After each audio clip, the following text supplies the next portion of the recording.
Hello everyone, welcome back to another episode of Gaming Basics. In today's video, I'm going to show you how to quit Mobile Legends game from your mobile device. Here I've opened up my Mobile Legends game and now I'm logged into my account. If you want to quit your Mobile Legends game, then the process is quite easy.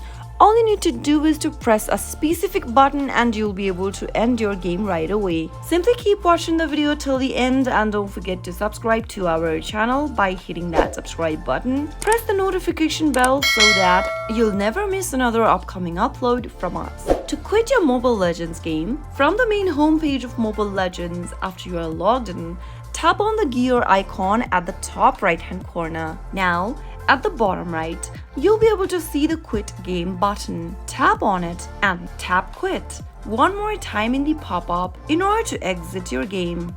That is how you'll be able to quit your Mobile Legends game after you are done playing the game. That is how it can be easily done.